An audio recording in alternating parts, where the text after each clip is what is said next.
All right, everyone, how you doing tonight? So the Mac to the Future Go show is at 150 episodes. Who would have thought we'd go this far? Probably no one really gave it much thought. Really, literally no thought at all. New betas for developers for iOS and iPadOS. Huge changes. Also, the iPhone 12 may not be out until November or some other time. Mac Mini Silconed and Apple is giving away special iPhones to a select few exterminators. All of that tonight and more. Oh, so much more on the Mac to the Future livecast.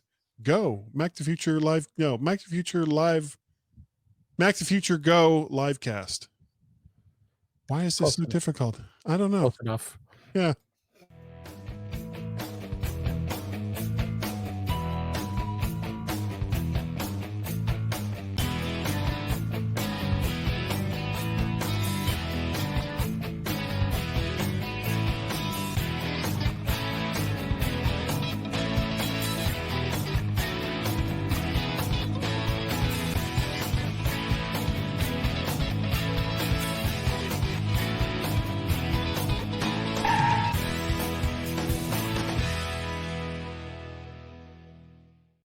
And welcome everyone to the Mac to the Future livecast, Mac Future Go livecast. It gets harder and harder each week to keep up with this brain.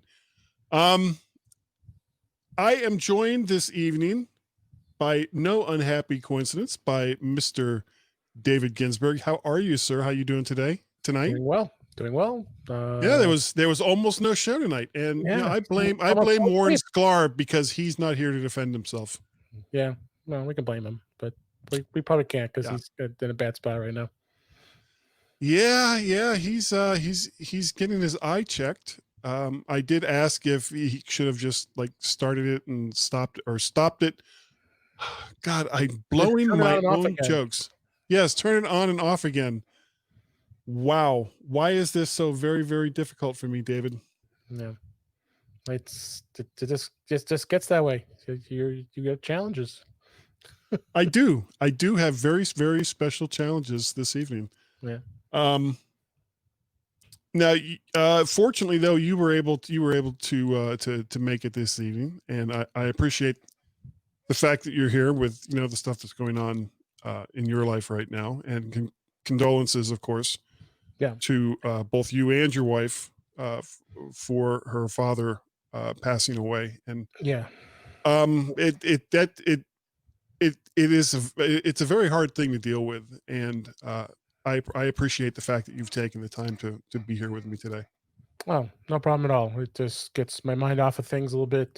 Service isn't until Friday, so got a little time to prepare and taking some time off of work. And he was a good man. We're gonna miss him dearly.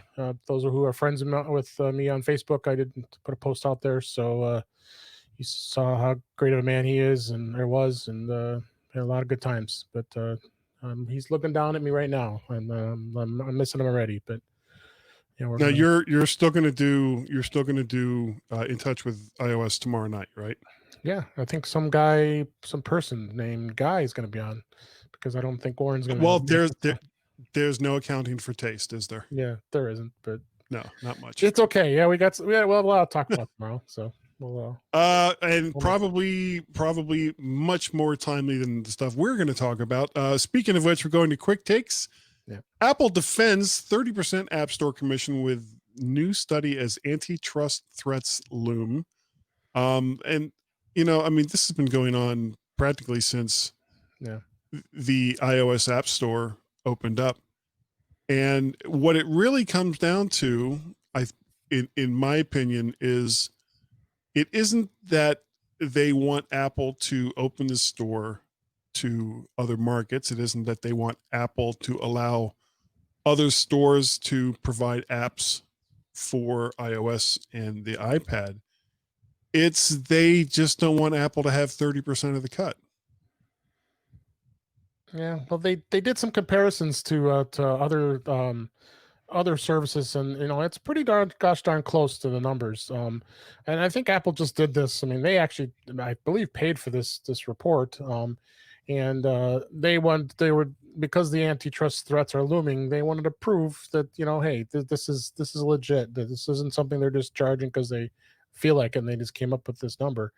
Granted, it is a little high. I agree. And it can't make a lot of developers very happy, but there's also 2.5 million developers out there that are doing it and paying that 30%, and not complaining, and making money, and making money. money. They're making plenty of money, and Apple is making plenty of money too.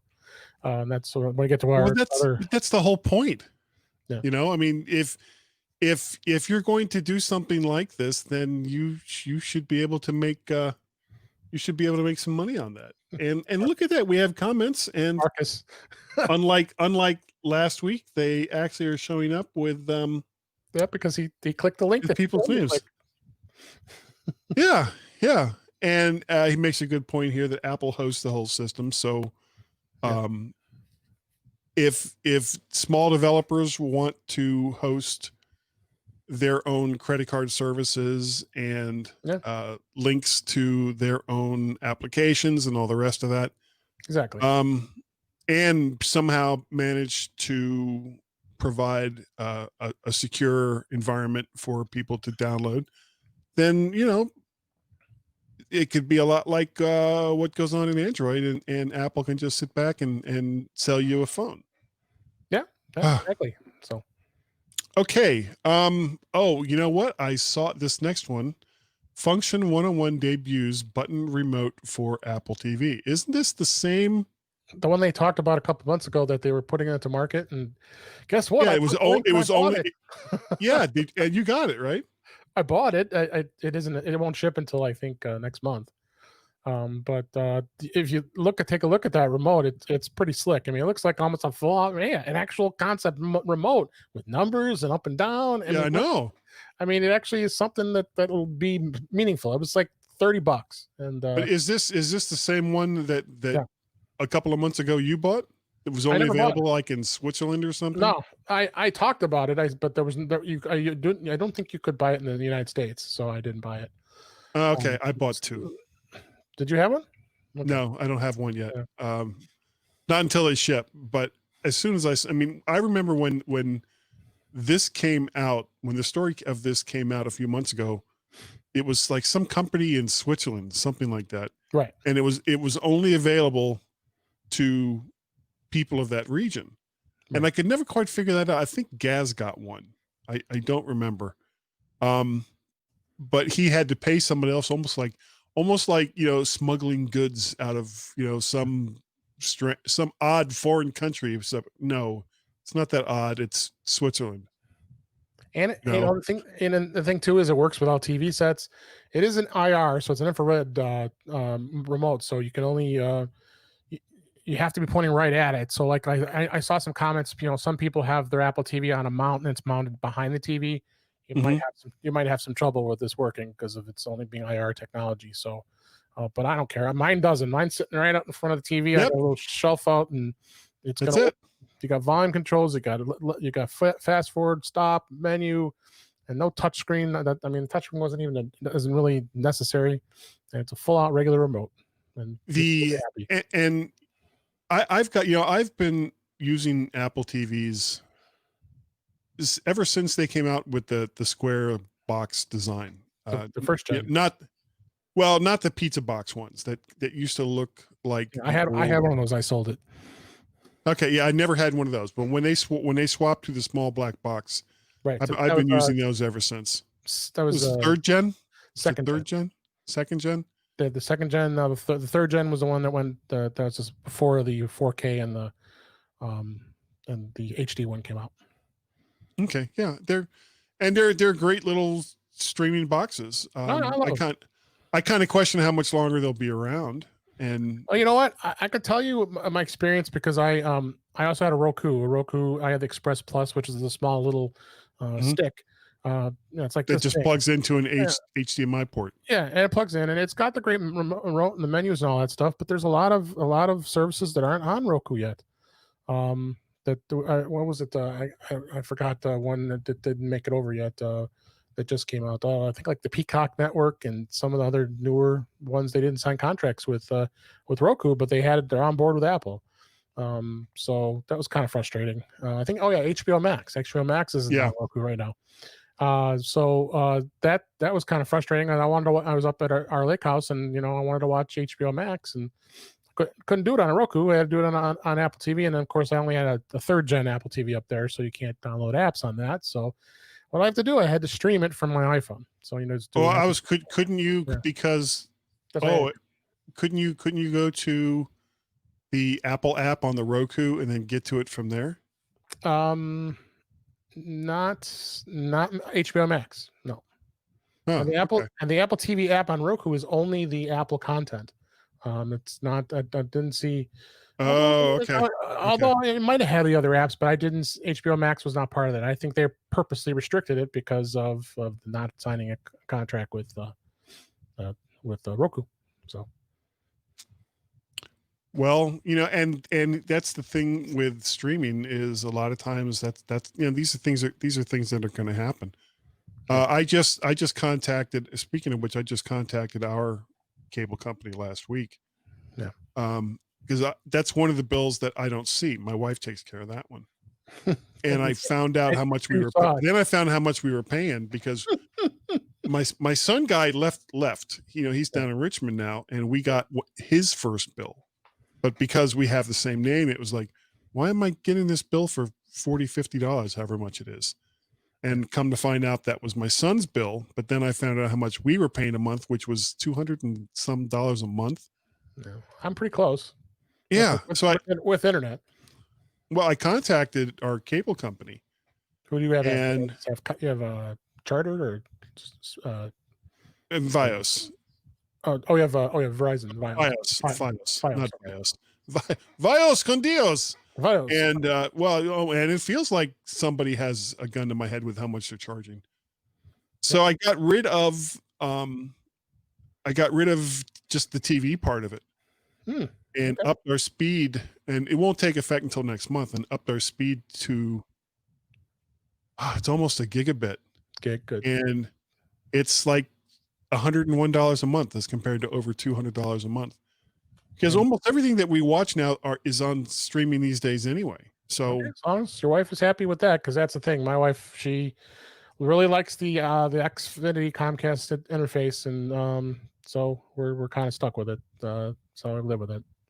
We're getting some perks. So what I told Tracy was, if for whatever reason it doesn't work, we can always figure out something else. We can always go back and back to it. It's not like Fios is going to sit there and say, no, you told us we didn't want TV, so you can't have TV anymore. No, they'll give us back TV. I'm not really that worried about it. All right. And Facebook user, I know that you are Deborah Payne. If you go to the StreamYard.com /Facebook, I what I should do is turn that into a banner so that I can just kind of put that at the bottom there. I'll have to do that. I'm not going to do that right here on the show. And just put that then I could just put that down there at the bottom.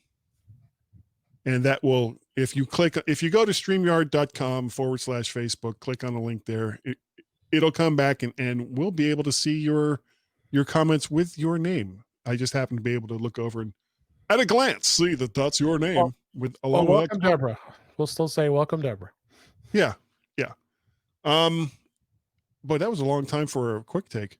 It was. What else do we got? We got Jamf shares soar in debut as IPO gives investors another way to bet on Apple. I don't understand this at all. Can you explain it? I'll explain it. Absolutely. Jamf, if everybody's familiar with Jamf. Jamf's the software company that started up about 18 years ago, and it's a management. It manages Macs in the enterprise environment. So I've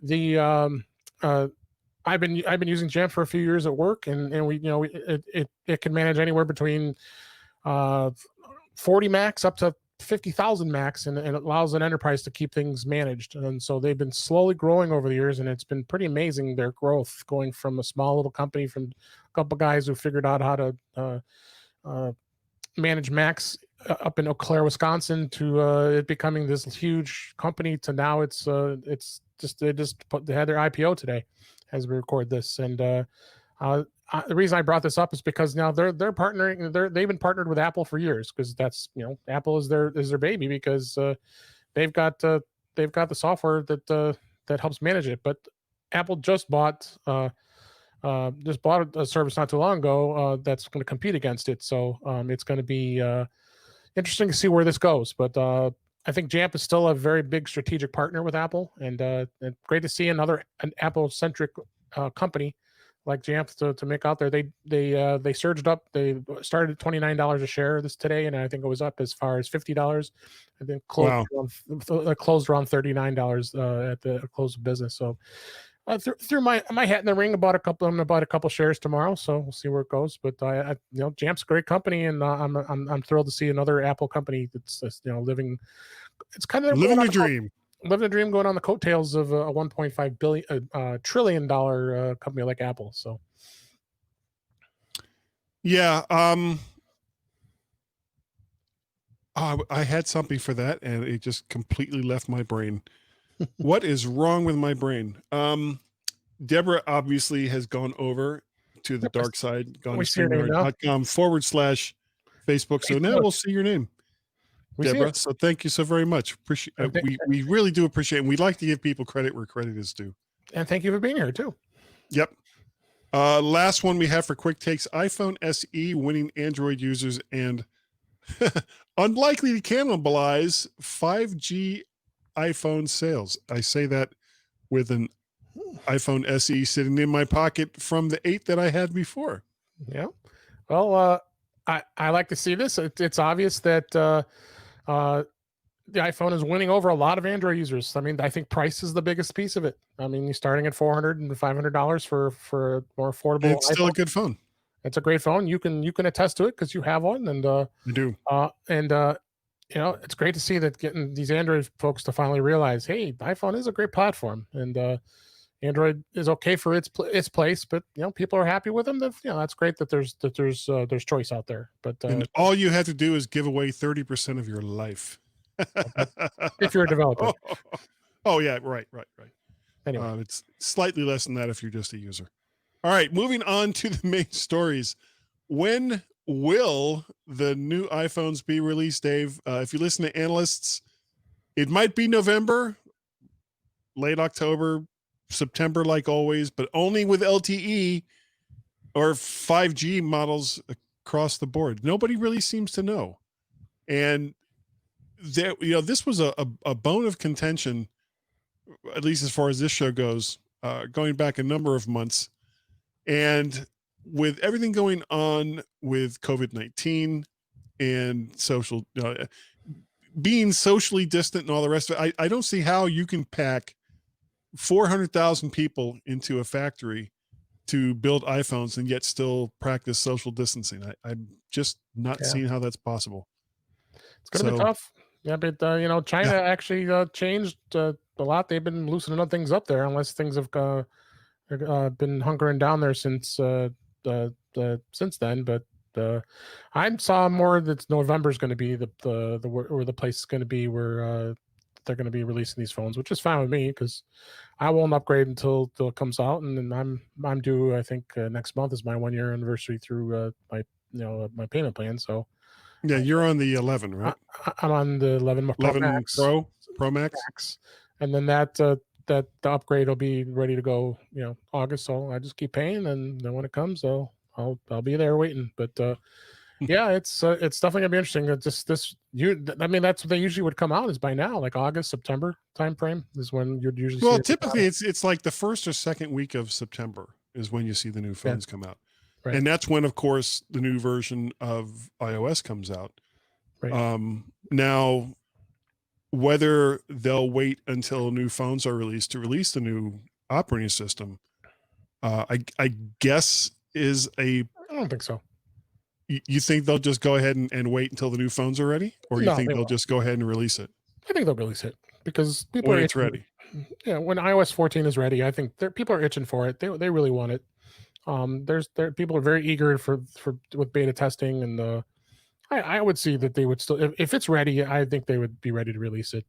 Because beta 3, as we talked about, is out today. So Yeah. they've already on third beta now. So I can't imagine that Are you using the beta for your phone?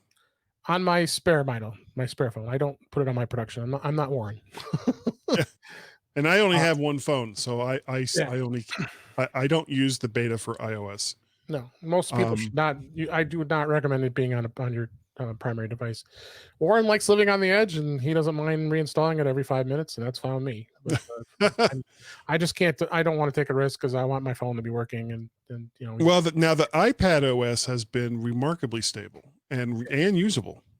So, I've got that on the only iPad, which is a first gen iPad Pro.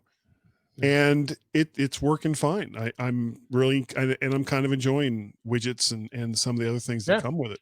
And we're some new updates. Now I could see them releasing iPadOS without a new iPad, but I still question whether they'll release iOS without a new phone. And they will. There isn't going to be a new iPad. I don't think so. I mean, they already released the new models earlier this year. So, what the equipment that's out current now is ready to rock. And but I'm gonna hit Marcus and his comment there about he'll never do the payment plan again. He's paying $130 a month. Wow. I mean, I believe he's not in the U.S. because I'm paying I think $60 a month for my. Yeah, he's in the U.S. Is he in the U.S.? Okay, I wasn't sure.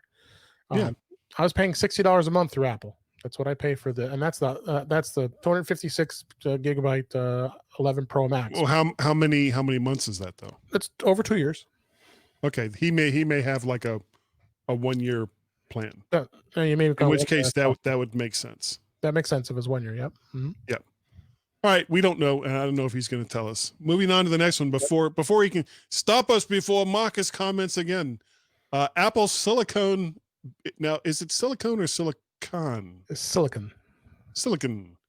Apple silicon equipped Mac Minis are being benchmarked. Apple's Silicon. I have to say it just like that too. Mac Minis cost developers $500 to sign NDA to not disclose information about the special boxes. Yeah. And an agreement to return it after a year. For that, the developers receive a specially designed Mac Mini with an older A12Z processor, 16 gigs of RAM, and a 500 gigabyte SSD. Beta versions of macOS Big Sur, Big Senior, and Xcode are included to help them transition their apps to the new processor Shiny. Obviously, Dave, some developers are ignoring the NDA and supplying specs and benchmarks. Who would have guessed at such a thing? Who would have guessed that such a thing would have happened? So how does it do versus Intel-based Macs? Surprisingly good, all things considered. Now, you have to remember that this is a macOS beta, has an older processor, and is running x86-based software in emulation. Yep. Now, I got here, the numbers are, and then I didn't include anything else. So that's okay. What I have to do with is, numbers. Well, very quickly, they're saying that single thread average is 111 for Beach Geek, for Geekbench, and 2718 for multi-threaded. It's about 20% slower than an entry-level powered MacBook Air single-core results, and 30% faster thanks to its multi-threaded results. Higher-end Macs produce much higher numbers, though. I don't even know why they bothered to put this. Like, what? You mean a computer that costs more money and has higher-end hardware is faster? What? That's just crazy. Yeah. Well, so, but again, you know, the A12, not so much the A12Z, which just recently came out, but the A12 is a couple of years old now, and this is running now software in emulation, and it's still doing surprisingly well. And from what I've been hearing through various sources in, you know, the Apple geekosphere, that these are not bad. No, and you know what? The people were impressed of the speed of that A12Z when it was on the older iPads, older iPads, which it's a perfectly fine processor, and they were amazed. It was the performance was coming very gosh darn close to what a MacBook Air was running on an Intel. You know, right when that time of that chip came out. So I'm not surprised, and it's great to see. And yeah, I mean, things are going to be in emulation, but they have to be. And but At this is least for going to give now. this is going to give the developer an opportunity to be able to convert their apps. And probably what will end up happening, they'll maintain two apps. They'll maintain an Intel based one and a Silicon based one, just because there's going to be Intels out there for at least the next 3 to 5 years. So they're going to need to keep it running on both. So that the good thing is when they develop in using Xcode, they'll be able to maintain those two versions very easily without having to recreate things.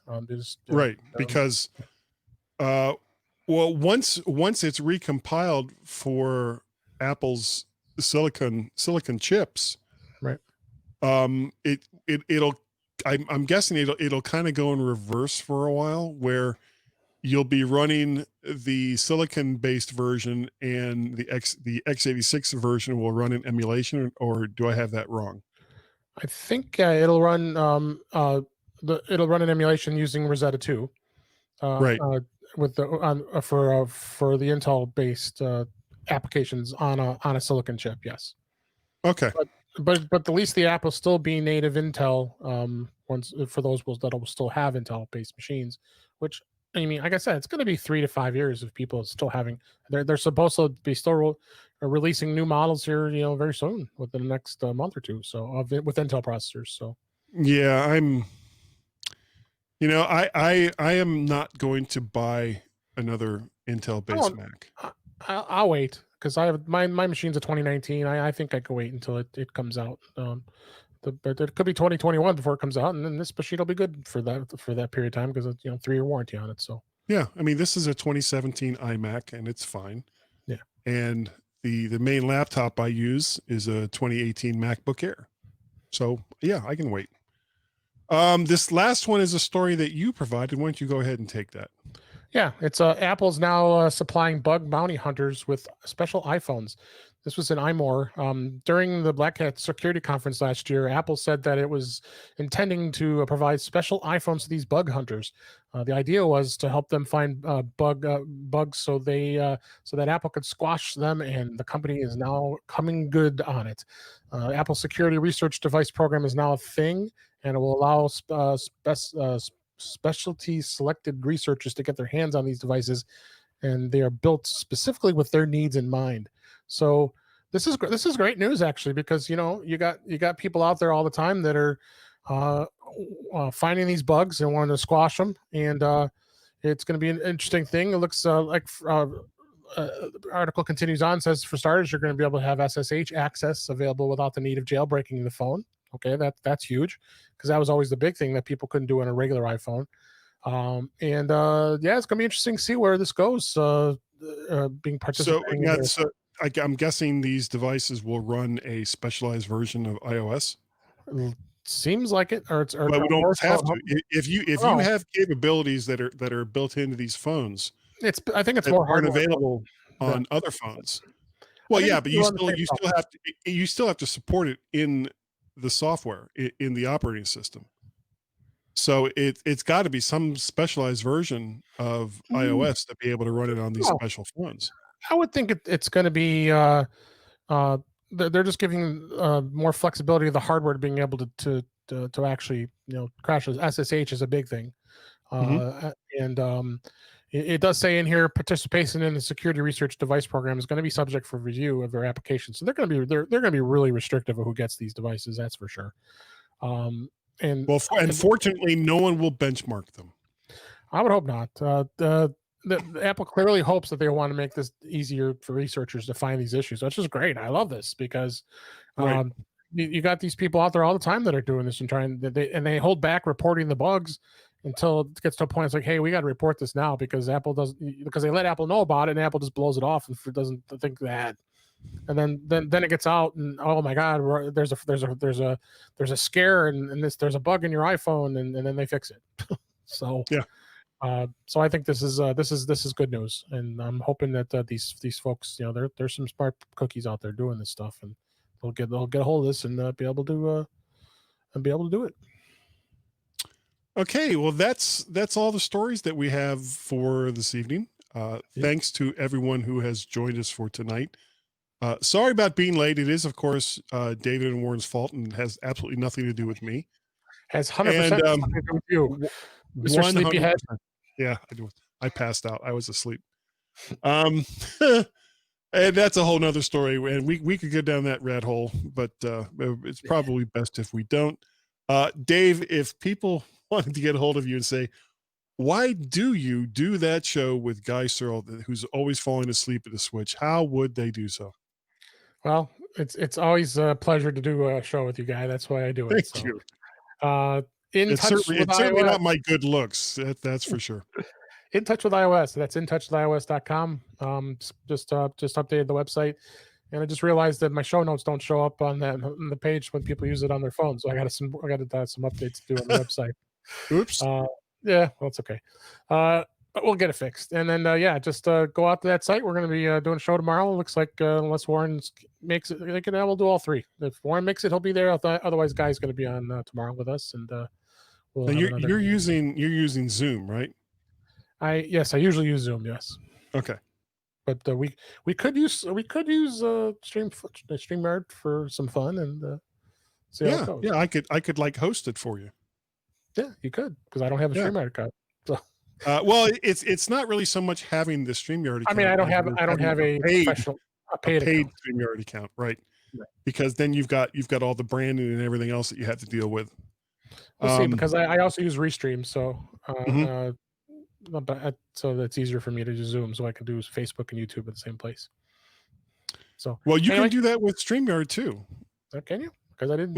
See it right now. I mean, because you remember in the past when we did the show featuring that other software, and it's not the other software's fault. We won't. I don't want to blame them for that. And someone I was talking to, and we also forgot to mention MacStock, by the way.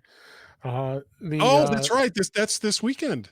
It is. For the virtual MacStock. Yeah, somebody was in the room with us that was with that select software and was not happy that you are no longer using it. So, well, I mean, and that's not to say that I won't go back to it. No, I told him that you're just trying something different. Yeah. So let me before I move on. Don't worry about it. Before I move on to about me, make sure you go and check out MacStock. MacStock actually is having a virtual event this coming Saturday. That's July 25th, I believe. Yep. And it's going to be from 11 a.m. to 4 p.m. Central time in Chicago time. So you do the math on your time zones. And you can go to MacStockConferenceandExpo.com, and there's a link out there that you can sign up, because Mike Potter is taking reservations, so he has an idea who's going to be who registered. Anybody who paid for a ticket to go to MacStock this year, I should say, unless you got a refund, he automatically puts you in and registered, so you don't have to worry.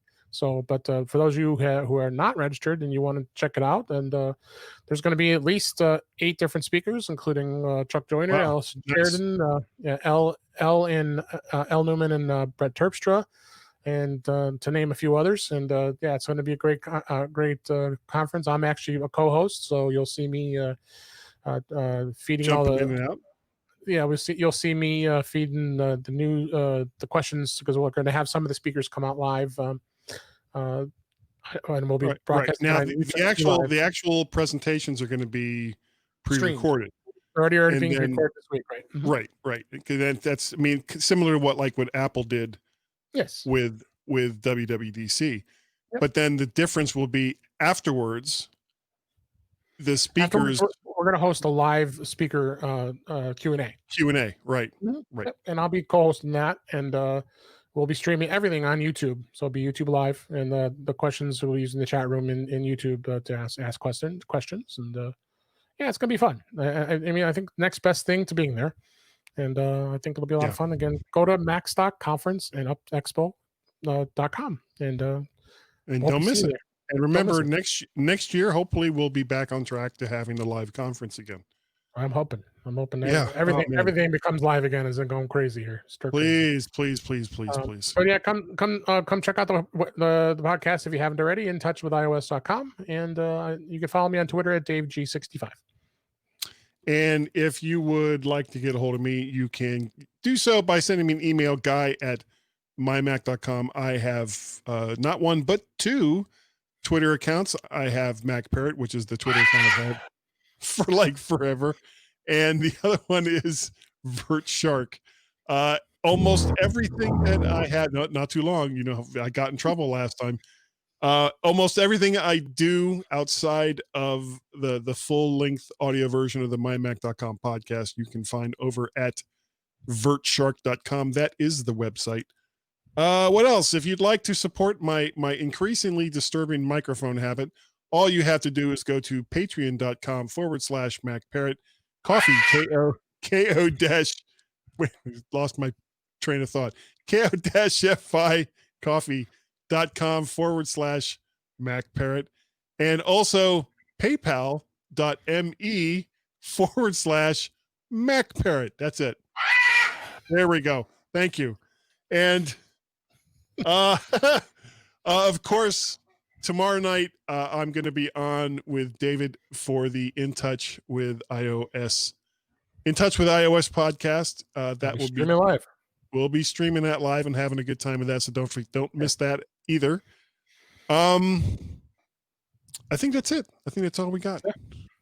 It's good for me. So again, thanks to everyone who has joined us this evening. We will catch you next week right here. Oh, almost forget YouTube. You can see all of these things also on YouTube. And if you go to YouTube and you look up either myself or look it up under Vert Shark, because you'll find all this stuff under both. Remember to hit that subscribe button so you can like, share, subscribe. And if you want to see it again, like, share, subscribe. That's all you got to do. It's so very, very easy. We will see you, and careful which the order in which you put those fingers up.